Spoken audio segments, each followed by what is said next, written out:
Hey guys, welcome to Golf Ball Addict. Appreciate you being here. I got another golf ball review for you today. Today is the Srixon Q Star Tour. So I've kind of got off of doing the direct-to-consumer balls for a moment. Wanted to review one of my favorite golf balls to use and one I've kind of been casually using for a long time now.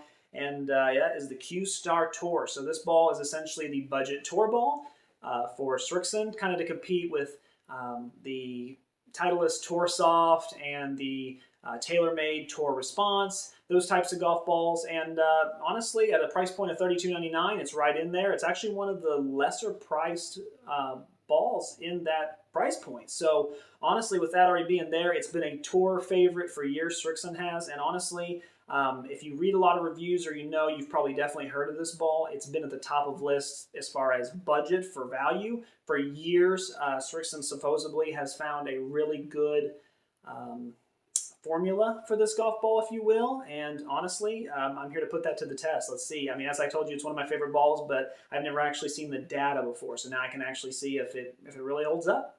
So I'll get into the price point a little bit. Like I said, you can find them at Walmart, or you can find them at any major retailer for $32.99 a dozen, which is a good value for that price point. That's usually what you see, value tour balls around for that amount. And where the real value comes in, though, is about twice a year, Srixon runs a buy one, get one free deal. It's only about twice a year, usually for Father's Day and then once around the holidays. But if you ever do see that deal, you can't beat it, because at that point you're getting them for around $16 a dozen. And regardless of what Srixon ball you buy, I've never played a bad Srixon ball. So honestly, if you ever see that deal, jump on it. If you want to try a Srixon ball, if you ever had any interest in a Srixon ball or you love Srixon balls, jump on that deal. You can't beat it by far. It's the best deal I've seen.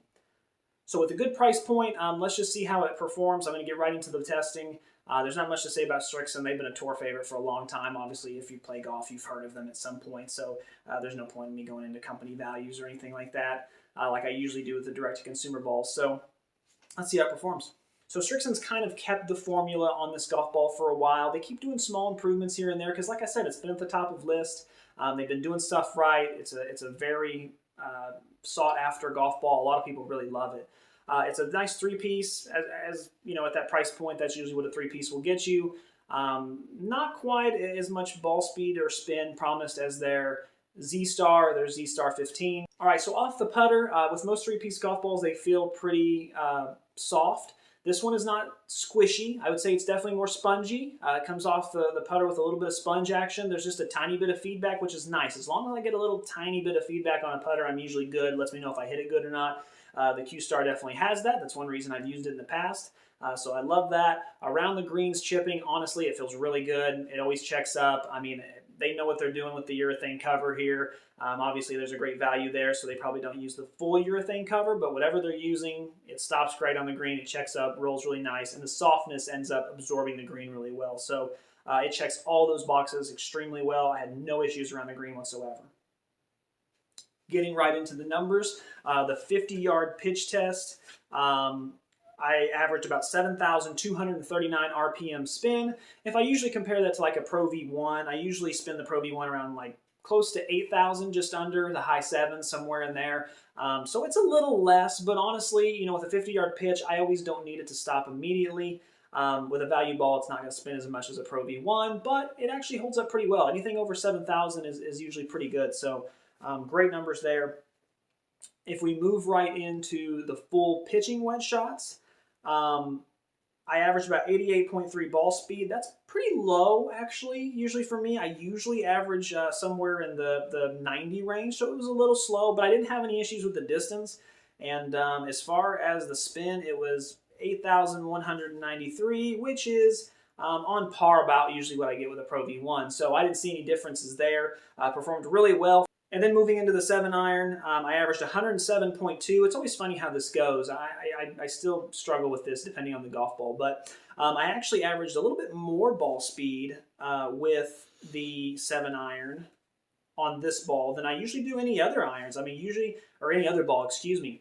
Usually I average around like 105. I actually averaged 107.2 ball speed with the 7-iron. So again, sometimes with these budget balls, their compression really fits into those mid-irons. That's where they shine. I noticed that with the cut review I did last, if you saw that review before. But yeah, 107.2 is definitely a lot of ball speed for my 7-iron. I love that. And honestly, guys, low spin. 5,177 with the 7-iron. That's really low, but the good news is when you have a urethane cover like this, it's still going to stick the green. It's very soft. I actually enjoyed playing with it on the course. I was able to get a little bit of roll out of it. A lot of the time what I end up having is, even with my 7 or my 5-iron, I end up sticking a green and rolling it back a little bit because I spin it a little high.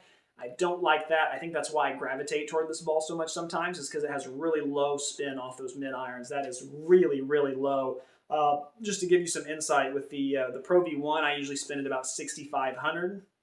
Most other balls, almost 7,000. So significantly, almost 2,000 lower than my average. So I love that about it. It gets a little bit more distance as well.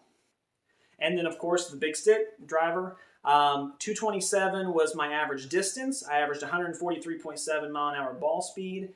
And then I spun at about 2,725. That's about normal for me. I spin just about any ball that much with my driver, honestly. That's about the sweet spot for me. It's high, but I haven't fixed it yet. So until I learn how to fix it, there's not a lot I can do. But yeah, so overall, those numbers when compared to a Pro V1 or even a different budget ball, they're about the same. I mean, I usually average about 225 distance, so I got a little bit more out of the Q Star. And then spin was right on target. And then honestly, ball speed, I usually average about 140, so I did get a little bit more ball speed out of the Q Star. So overall, in the driver, it performed really well. I would say better than expected and better than average even. So kudos to the Srixon there. Honestly, off the driver, I mean, that would kind of be enough. Just that and the mid-iron spin enough is to make me use this ball just from those two things alone. All right, so then obviously durability test. You know what? I'll be honest with you. This is one of the better balls I've tested when it comes to durability. The golf dot actually lasted all the way on it too, which is awesome. I put it through the full ringer test. No scuffs, no scratches. The urethane cover feels intact. I can't imagine a ball being more durable than this. I mean, this is when you hit 60, 70 shots with it directly into a net and then turn around and hit another 10 wedge shots. I can't think of any way this ball could be better for durability than that. So perfect score there, great durability, love it. Overall feel, like I said before, it's very soft, it's very squishy, it's got this slight firm press to it. It's not a click, but it's a press, just enough to give you a little bit of feedback. I like that. That's kind of my good range for where I want a ball. I don't want it super squishy and I don't want it super hard rock, but I do kind of want it a little firm so I know if I hit it correctly, especially with me having hollow clubs. I like hearing that thwack sound. This does not make that thwack sound. It's not that firm, but it's still firm enough to where I can feel the feedback, which is great. And then that kind of comes to the point of, who is this ball for? Well, honestly, it's a great ball, especially for the market it's in. I would say, honestly, that if you're somebody who is playing a Pro V1 or you're playing a high-end Chrome Soft or whatever, and you're tired of spending that money and you want to go down a little bit and not sacrifice, the Q Star is honestly the best budget tour ball on the market as far as what I've seen. Now, I'm going to be testing more golf balls, so that could change. But as of right now, I've been playing it for years. And honestly, I don't see any ball beating it. They've been at the top of this list for 10 years now with this golf ball or a golf ball similar to it. They know what they're doing. So if you're wanting a little bit less money, but you want still a high-performing golf ball, honestly, the Q Star Tour clicks a lot of boxes. Not only does it click a lot of boxes, it actually makes a few new ones as far as I'm concerned. So great performing golf ball in that aspect. If you're someone who's been using a budget ball for a while and you want to upgrade to the tour, to you feel your game's there, this is a great ball to start out on. Honestly, you're not going to get much better performance there. There's a ton of golf ball companies, so you might like a design better. But if you're just wanting to learn the game and you have a moderate swing speed, give the Q Star Tour a try. Honestly, when I was testing it, I didn't see too much wrong with it. All the numbers seem to line up really well. They don't compare 100% with a Pro V1 as far as spin, but as far as the distance and the ball speed and everything like that, it's right on par. So thanks, guys, for being here. I appreciate it. Please subscribe to the channel if you haven't already. And as always, keep watching and keep saving. Thanks, guys.